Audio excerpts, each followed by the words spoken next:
আসসালামু আলাইকুম গাইস, কেমন আছেন? আলহামদুলিল্লাহ, আমি আপনাদের দোয়া এবং আল্লাহর রহমতে অনেক ভালো আছি। কারণ আমরা অন্য মানুষদের মতো না। আমরা যদি ভালো থাকি নাও থাকি তাইলেও মানুষকে বলি যে হ্যাঁ আমি অনেক ভালো আছি, কারণ এটা আল্লাহরই কথা, নবীজির কথা। ঠিক আছে, মানুষ ভালো না থাকলেও বলতে হবে, তাইলে সে খারাপ থাকলেও কিন্তু ভালো হয়ে যায়। ঠিক আছে, না খেয়ে থাকলেও বলতে হবে যে হ্যাঁ আমি খাইছি। কিন্তু মানুষের কাছে কখনো ছোট হওয়া যাবে না। দুর্বলতা কখনো মানুষের কাছে না বললে আল্লাহর কাছে বলা উচিত। অনেক মানুষ আছে নিজের লোকজন, রক্তের লোক মানে ব্লাড কালেকশন লোকজনের অনেক ক্ষতি করে পিছনে বসে। এটা কিন্তু ঠিক না, কারণ মানুষের উচিত না মানুষের পিছনে বসে ক্ষতি করা, কারণ সব কিছু কিন্তু আল্লাহ দেখে। ঠিক আছে, মানুষের মানে এফবিতে গিয়ে মানুষকে হ্যারাসমেন্ট করা, মানুষের সম্পর্কে কথা বলা ঠিক না। আমি আল্লাহর কাছে আসলে সব কিছু বললাম যে আল্লাহ, মানুষের কখনো পিছনে বইয়া মানে চোখের আড়ালে বসে কেউ কোনো ক্ষতি করলে তার বিচার তুমি নিজেই করো, স্বয়ং তুমি নিজের হাতেই করো। ঠিক আছে, আমার কোনো আসলে এইসব নিয়ে কথা বলার নাই। যাই হোক, আমি আপনাদের আসলে অন্য প্রসঙ্গে কথা বলতে এই ভিডিওটা আসলে গত বছর, এই বছর ঈদের, আগের বছর ঈদের, কিন্তু আমার আসলে ফোনে ছিল, দিতে মনে ছিল না, তাই আমি আজকে দিলাম আপনাদের।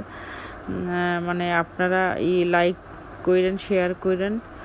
আর আমি তখন ঈদের আগের দিন, তখন ঈদের পরের দিন সন্ধ্যার পর গেছিলাম ব্লেস পার্কে, তারপরে এটা হয়েছে তালতলির এখানে গেছিলাম, সেই ভিডিও করা সব ক্লিপ আমি একসাথে করে দিচ্ছি আপনাদের বিনোদনের জন্য, দেখার জন্য। কারণ সবাই কিন্তু সবার ভিডিও দেখে। ঠিক আছে, ভিডিও দেখে একটা লাইক দিয়েন, শেয়ার করেন, এত কিপটামি করেন না। লাইক শেয়ার দেওয়া কিন্তু আসলে কোনো বিষয়ই না। ঠিক আছে, আমিও কিন্তু অনেক লাইক করি, শেয়ার করি। ঠিক আছে, অনেক পেজে গিয়ে লাইক শেয়ার দিই। সো আপনারাও আমাকে দিয়েন।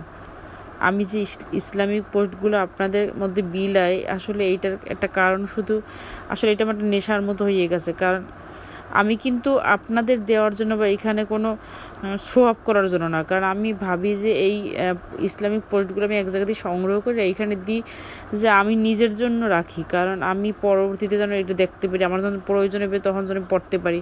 কেন এগুলো আমি নিজেই পড়ি, আমি অন্য মানুষের জন্য দিই, যে কোনো অনেক মানুষ আমার এটা আশা করে যে হ্যাঁ আপুর পোস্টগুলো দিয়ে অনেক কিছু শেখা যায়, আর এই কেউ যদি আমার পোস্ট দিয়ে একটা ইসলামিক কিছু শেখে তাইলে সেই সওয়াবটা কিন্তু আমিও পাবো। এই জন্য এই জিনিসটা ভেবেই কিন্তু আমি দিই। ঠিক আছে, আর এগুলো নিয়ে ভাই আমরা হচ্ছে বাঙালি। ঠিক আছে, এগুলো নিয়ে একটা মানুষকে অনেক কিছু বলতেই পারে যে আপু ইসলামিক পোস্ট করে, পর্দা করে না। হ্যাঁ, মুখ খুললে কিন্তু খুব কম আমি বের হই, মুখ মানে গরমের সময় একটু কষ্ট হয়, কিন্তু বেশিরভাগই মুখ ঢাকিয়ে বের হই। পর্দা হইছে নিজের মধ্যে। ঠিক আছে, আর পর্দা তো নারীর ভূষণ, পর্দা তো করতেই হইবে। ঠিক আছে, নামাজ যেহেতু কষ্ট করে পড়ি, পর্দা তো করতেই হইবে। ঠিক আছে, তো আমি যে ইসলামিক পোস্টগুলো দিই এগুলোর মধ্যে অনেক কিছু শেখার আছে, জানার আছে। ইসলাম সম্পর্কে, নামাজ সম্পর্কে যত কিছু আছে সব কিছু এর মধ্যেই আছে, আর এই অনুযায়ী চললে আমরা অবশ্যই জান্নাতে যেতে পারবো। জান্নাতের আগে অনেক অনেক কাজই আছে, সেটা হচ্ছে কবরের আযাব, তারপর ধরেন কিয়ামতের ময়দানে যে হিসাব দেওয়া। আসলে সবচেয়ে বড় কথা হয়েছে এই দুনিয়াতে বাঁচতে হইলে